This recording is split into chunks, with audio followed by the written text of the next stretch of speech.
Estamos iniciando mais uma semana de estudos e o nosso tema geral desta semana é Quando o Nosso Mundo Desmorona.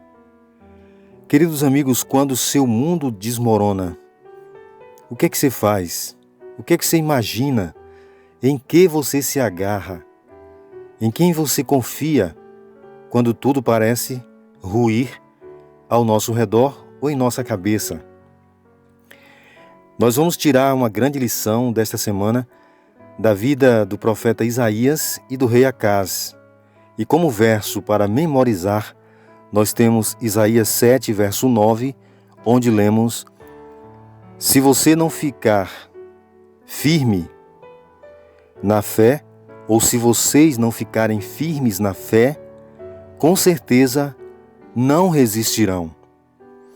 A Bíblia jamais prometeu que neste mundo nós teríamos sombra e água fresca sempre. O próprio Jesus nos alertou: Filhinhos meus, no mundo tereis aflições.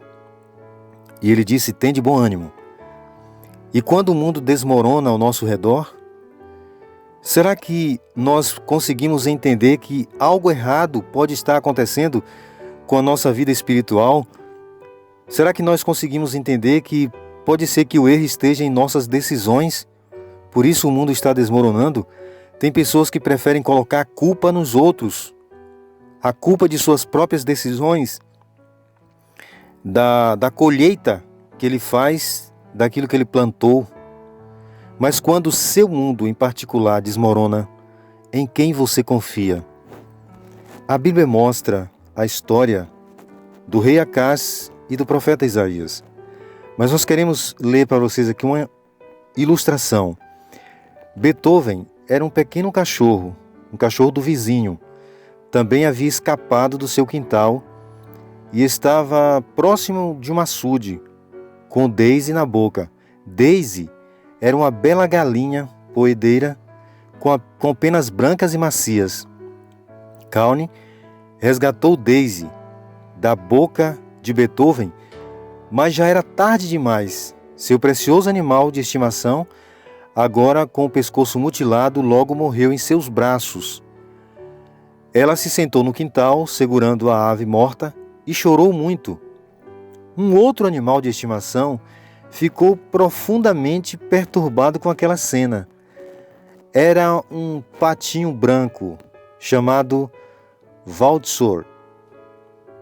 Ele viu Connie segurando Daisy e possivelmente tenha presumido de que ela tivesse matado a galinha. Assim, nas semanas seguintes, sempre que Valtsor via Connie, o que era que ele fazia? Talvez se lembrasse daquela cena e ele a atacava ferozmente, bicando-a dolorosamente com seu bico forte. Isso porque às vezes nós não sabemos descobrir quem são de fato os nossos inimigos ou os nossos amigos. Às vezes, o ataque vem de onde nós menos esperamos. Porque a gente não sabe. Muitas vezes também os nossos inimigos são aqueles que a gente realmente presume que sejam. Mas algumas vezes nossos inimigos são aqueles que nós menos esperamos. E a Bíblia conta aqui em Isaías 7, versos de 1 a 9, que o reino de Israel do norte, representado por Efraim, uma de suas tribos, e o reino da Síria, Arã, atacaram o reino menor de Judá, ao sul. E quem era o rei lá? Acaz. Então ele ficou desesperado. O mundo do rei naquele momento estava desmoronando. E ele tinha duas chances. A primeira seria confiar em Deus e ouvir a sua mensagem. A segunda seria pedir ajuda ao, talvez, entre aspas, inimigo, para poder se defender dos ataques que estavam vindo de todos os lados. Em vez de reconhecer que Deus era o único que poderia resgatar seu país, Acaz tentou fazer amizade com Pileser III, o inimigo de seus inimigos. Essa pode ser uma tática que tem até lógica, mas é uma tática perigosa. O rei assírio atendeu com satisfação o seu pedido de ajuda contra a Síria e Israel. Mas a decisão de optar por nossas próprias forças, nossa inteligência, tem mostrado na história que não dá certo. Nós podemos ter alegria e felicidade por pouco tempo, mas uma hora isso vai acabar. Porque sem Deus, nós não vamos muito longe.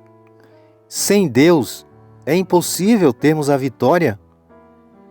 Podemos ganhar algumas batalhas, mas a guerra estará perdida. Quando o nosso mundo desmorona, nós temos que confiar em Deus. E a história mostra também um outro fator, que esse pedido de ajuda ele não ficaria barato. Acais teve que dar um suborno, Acais teve que subornar o Pileser III para poder receber ajuda. E Pileser III não apenas recebeu um rico suborno de Acais, como também obteve uma boa desculpa para tomar a Síria, o que ele prontamente fez. O relato está em 2 Reis 16, verso 9. O poder da aliança sírio-israelita foi destruído. Assim como qualquer coisa em nossa vida que nós não colocamos Deus em primeiro lugar, ela não tem sustentação. Num curto prazo, parecia que Acais havia salvado Judá. Essa ação por parte de Acais, no entanto, não devia ser uma surpresa. Ele tinha sido um dos piores reis de todos os tempos a governar Judá até então.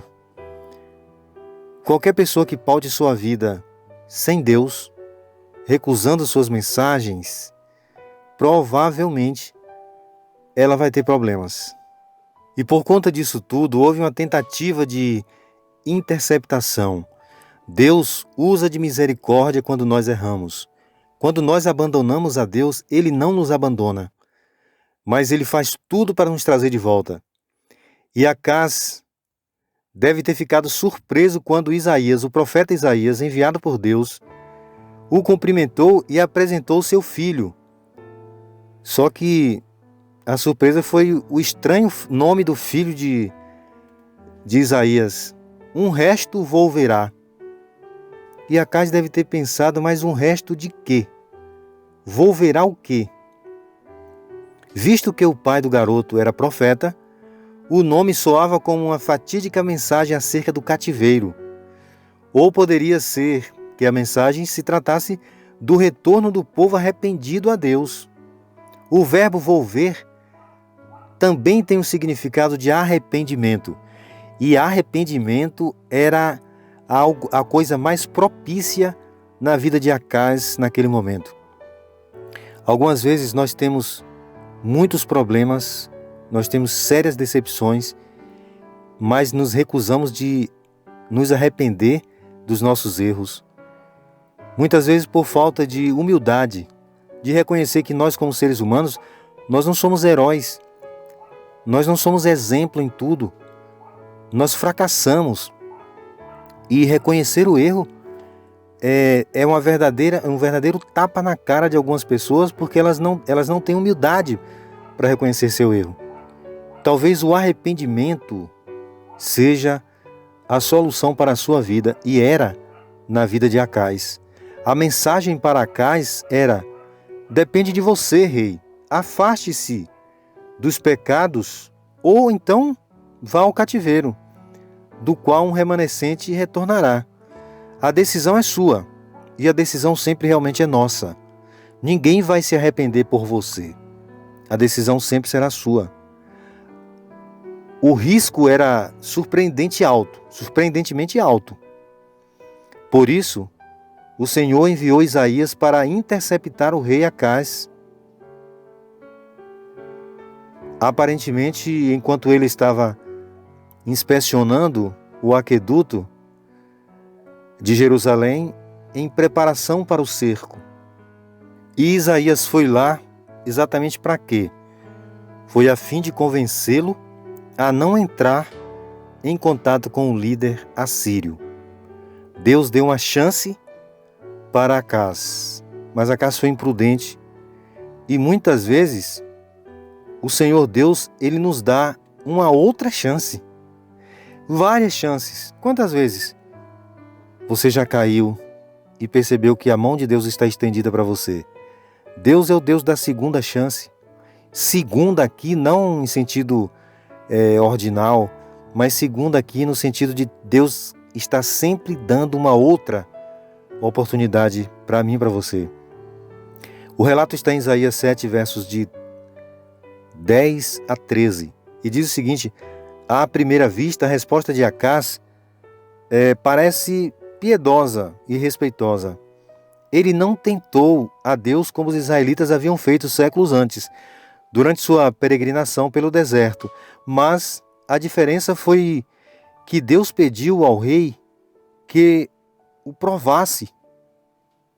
O ato de aceitar sua dádiva, irresistivelmente generosa, o agradaria e não tentaria sua paciência.